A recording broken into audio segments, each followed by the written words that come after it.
बांग्लादेश में हो रही हिंसा और अत्याचार के खिलाफ पोस्टर लगाए। पोस्टर लखनऊ के चौराहे पर लगाए गए। बता दें कि विश्व हिंदू रक्षा परिषद की तरफ से अभियान चलाया गया है। पोस्टरों के माध्यम से बांग्लादेश में हिंदुओं पर हो रहे अत्याचार के प्रति जागरूकता फैलाने का प्रयास किया गया है।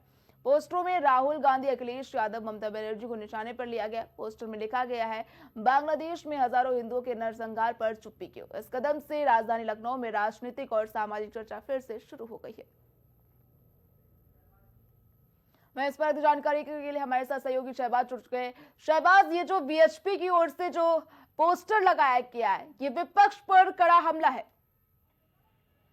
बिल्कुल, देखिए कहीं ना कहीं बांग्लादेश की घटना को लेकर लोगों में आक्रोश है। खासकर आपने देखा होगा कि जिस वक्त दीपू दास की हत्या हुई थी, उसके बाद किस तरीके से भारत में बांग्लादेश के दूतावास के बाहर जो हिंदूवादी संगठन थे, खासकर चाहे वो विश्व हिंदू परिषद की बात कर लीजिए, बजरंग दल की बात कर लीजिए, या जितने भी अन्य संगठन है उनकी बात कर लीजिए, सबने वहां दूतावास के बाहर पहुंचकर प्रदर्शन करने की पूरी तरीके से कोशिश की थी। लेकिन अगर आप साफ तौर पर इस तरीके से देख रही हैं, आज जो यहाँ पर गोपाल राय जिस संगठन के अध्यक्ष हैं, विश्व हिंदू रक्षा परिषद जिसको बताया जा रहा है, उसका एक पोस्टर है जो 1090 चौराहे पर लगा हुआ है। उसमें जो सेकुलरिज्म की बात करते हैं जितने भी नेता, जो सेकुलरवादी खुद को बताते हैं, उनको ऊपर कहीं ना कहीं उन्होंने निशाना साधा है। उन्होंने साफ तौर पर यह बोला है कि अगर आप सेकुलरिज्म की बात करते हैं लेकिन आप हिंदुओं के ऊपर होने वाले अत्याचारों की बात क्यों नहीं करते हैं, तो साफ तौर पर कहीं ना कहीं ये बहुत बड़ी बात है, बहुत निशाना साधा जा रहा है। इस पर भी सियासत जो है वो गर्म होती हुई दिखाई दे रही है। जी, केंद्र का भी इस पर सही तरीके से जवाब नहीं आया। जिस तरह से बांग्लादेश में नरसंहार किया जा रहा है हिंदुओं पर, आज भी एक हिंदू को जो है मारने की खबर सामने आई है।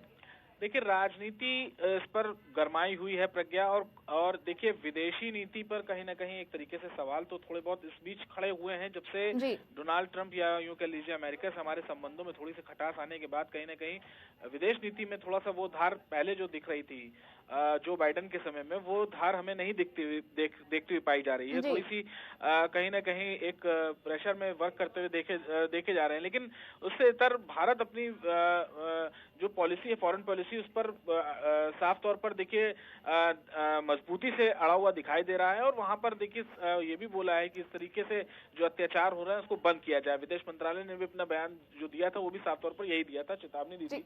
तो बिल्कुल देखना होगा प्रज्ञा क्या कुछ निकल कर आता है। अधिक जानकारी के लिए बहुत बहुत धन्यवाद शहबाज।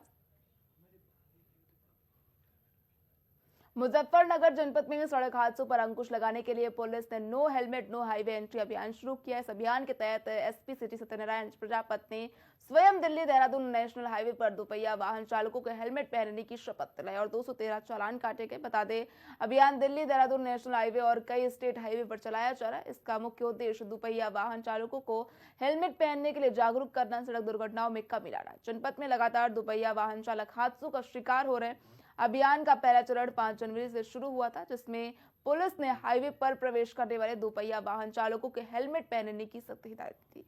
इस चरण का फोकस जागरूकता फैलाने पर था। No helmet no highway entry के बैनर के साथ दोपहिया वाहन चालकों को हेलमेट लगाने की शपथ दिलाई। इस दौरान हेलमेट न पहनने वाले 213 दोपहिया वाहन चालकों के खिलाफ रुपए के चालान किए गए। एसपी सिटी ने बताया कि सड़क सुरक्षा अभियान जनपद में लगातार जारी रहेगा।